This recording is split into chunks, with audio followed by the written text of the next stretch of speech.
Hey, welcome back to the Veteran Coach. Today I'm talking about the upcoming changes to the VA mental health rating criteria. The VA has discussed how this change was to happen in 2024 for a really long time now, and here it is, the end of November, and it still hasn't quite happened yet. But we normally get an email, VA news, things like that, with a 60-day notice of upcoming changes to VA rating criteria. So hopefully we'll have a 60-day window once it is officially announced. But as of right now, the current DBQ that's posted on the VA website is still the criteria, previous criteria, and this has not officially been updated yet. If you're a veteran who already has a service connection for mental health, this will not automatically raise or change your disability rating automatically. You do still have to go through the claims process and file for an increase if the new criteria would warrant a change in your disability percentage. Now, keep in mind, if you are already at 10% and you believe you are warranted an increase, make sure you have evidence to support that claim. Whether that's a personal statement, treatment records, things like that, you do want to have some kind of a paper trail to support your claim. One of the best ways to do that, if you're not a big fan of going in for every griping complaint, you don't like to take meds or go to treatment, you can keep the VA updated with secure messaging. You can message your care team through the link in My Healthy Vet. Make sure you have an ID Me account or you will lose access to My Healthy Vet, effective very soon. See my video here to sign up for an ID Me account if you haven't already done so. Now, if you're not already service connected for a mental health rating, this does not make anything automatic. You do still have to file for any claim, even if you have a current diagnosis and you meet the qualifications. I understand that things should be automatic. The update to the PACT Act in 2022 should have automatically awarded a bunch of veterans claims that they had previously been denied for that were now and newly updated as presumptive or automatically presumed to be connected due to your service based on certain exposures. Those things are still not automatically service connected. You still have to go through the process, jump through the hoops, and go through the application, whether it's online as a new claim or whether this is something you're appealing. You'll have to do that through a supplemental claim form or the HLR process. I'll go ahead and share my screen now to go through some of the key notes and takeaways for these changes. What do you really need to know about the new VA mental health ratings, how that affects your current ratings, your potential future ratings, and how it's different from the previous criteria? What to expect. Now, the biggest change is 0% rating has now been removed. The minimum rating for mental health used to be 0%, but now basically if you have a diagnosis for a mental health condition and it's deemed service connected, compensatable at a minimum of 10%. So 10% is the new minimum rating for mental health claims, which is wonderful, the best part of this update. And it's to be implemented soon. Now, the existing VA disability rating system focuses on average impairments of earning capacity due to mental disorders. However, the new general rating formula for mental disorders proposes a more comprehensive approach. The new proposed general rating for mental health disorders has 5 main domains for measuring occupational and social impairment for mental health disorders. There used to be 31 symptoms on a chart that I used to call the 31 flavors of mental health. A little Baskin Robbins humor for you guys, but now there are 5 domains, and we'll get into the details of those here shortly. The 5 domains of functional impairment are cognition, interpersonal interactions and relationships, task completion in life activities, navigating environments, and self-care. Cognition is that mental processing, memory, concentration, goal setting, and decision making. And it evaluates your flexibility and your adaptability mentally. So some examples of this would be being able to stay on task at work, being efficient and effective in your job as a parent, and really being able to function in those kind of dynamic situations. Now, here's a little bit more on the levels of impairment and the criteria to kind of show that you've met that level of impairment. So again, none, no difficulties, cognitive functioning is intact. Again, the 0% rating is no longer in play. So even if they're saying you don't have a lot of active symptoms, it is still compensatable at the 10% rate if there's none in every one of these categories even. There's mild impairment at a frequency or moderate impairment. That's 25% of the time. So that's slight difficulties in aspects of relationships and work and being able to complete things and stay on task. Moderate, of course, is a bit more interference. It's becoming more and more difficult. You're maybe missing meetings. You're missing staff calls that are the same day every week, same time, but you're just a bit out of sorts, distracted, things like that. Now, there's severe, where it's serious difficulties in one or more aspects of the cognitive functioning, where it's really starting to cause an issue. People are noticing, you're maybe being counseled about it. And then, of course, there's the total impairment, which is mostly all of the time, and profound difficulties. Most of the time, these people would not have successful relationships, not successful jobs. So most of the time, an examiner is not going to hit the four unless you're really struggling in that category here, or in that domain rather. Interpersonal interactions and relationships. Assessing social and occupational interactions and engagement includes both informal and formal relationships. Now, the best way I can explain this to most people is somewhat of a recluse. Many of us leave the military and we don't know how to adapt to civilian life. They call it adjustment disorder sometimes, and we can't have those very connected relationships with civilians. Sometimes we feel like they can't relate. They don't understand what we've been through. They don't understand our need for perfection, to be early. There's certain things that don't always mesh well after service. And some of these things collide with these interpersonal interactions and relationships. So again, 0 is none. There's mild 25% of the time, moderate, and severe. So this would be having severe difficulties in those relationships. You can't have work relationships, personal relationships. It's really becoming an impact. Task completion and life activities. Evaluating the ability to manage various task-related demands encompasses the ability to manage vocational, educational, domestic, social, and caregiving activities. Some examples of that would be parenting. Are you able to get not only yourself out the door for work, but are you able to get your children out the door on time for school? Are you getting them fed?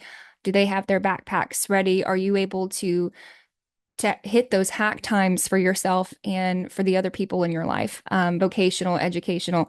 Are you making dinner with your spouse? So this becomes a huge hindrance in a lot of relationships and builds resentment among spouses and other family members when one person is somewhat checked out. They're not able to stay on task and get these things done, or be an equitable partner in the team and the family dynamic that is getting things done, cooking, cleaning, and the day-to-day things.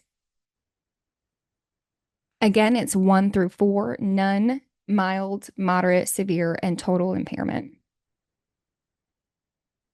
Now, a lot of times in these severe situations, it says serious difficulties in 2 or more aspects of task completion or life activities that were completed with significant stress and accommodations. So again, this is where you need to explain, say, hey, yes, I am a single parent and it seems like I'm getting things done, but it's not to the point that it needs to be getting done, to the level that it needs to be done.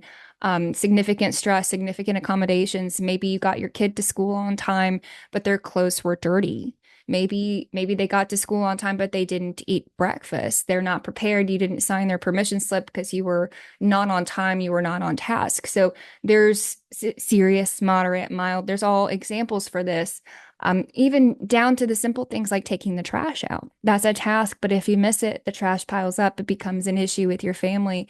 That's that lifestyle impact for things that are as simple as just forgetting to stay on task. And memory becomes a huge issue for a lot of veterans with mental health issues. Navigating environments. Assessing physical and mental ability to move from place to place. It covers leaving home. So if you're housebound, obviously you're not leaving home. Confined spaces and transportation use.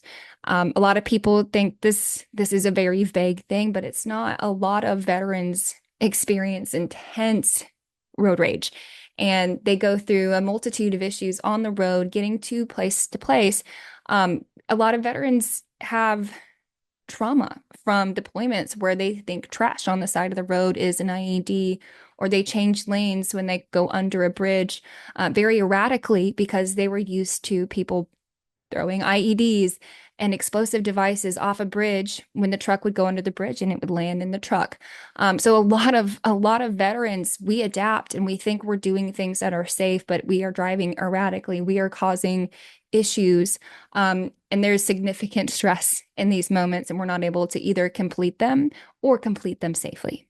So if you are needing, accommodations, if you need someone to drive you to your appointments, if you've had your license taken away for drunk driving and or driving under the influence because you've been self-medicating and you were a danger, or you have had your license, taken away because of road rage and accidents and other things, you reckless driving. So there's a lot of ways that this can impact severely, and that total impairment would be an example, losing your license due to multiple DUIs when the DUIs were self-medication for the mental health. So bringing it all full circle is still important, and being able to explain how these symptoms meet the criteria and that level impairment is very clear. Self-care. Now, this is one a lot of people don't like to admit, but it evaluates the ability to independently take care of basic needs, including, basic general hygiene, appropriate dressing, nourishment, and taking prescribed medications. These seem like very easy things, low waterline things, but I'm telling you, a lot of veterans struggle with the basics. Eating, showering, sleeping are all sometimes a struggle when you have severe mental health conditions and you're in the thick of it. So this again has levels. So sometimes there's intermittent inability to do these things. You're having one of those what I call a mental health day where you stay home. You're not doing the shit shower shave. You're just in bed, unkempt. You haven't changed your clothes. You don't have to get out of bed. Maybe you don't have your kids this weekend and you don't leave your couch. That's intermittent inability to do those basic things. You're not washing your hair. You're not changing your clothes. Some people, they absolutely can't do that ever without being told, without being helped. So this, again, levels, and being able to really explain that and verbalize that to your examiner and in your personal statements of support is incredibly important in getting that level of impairment accurate. Now, the second part of that is measuring the occupational and social impairment with mental health disorders.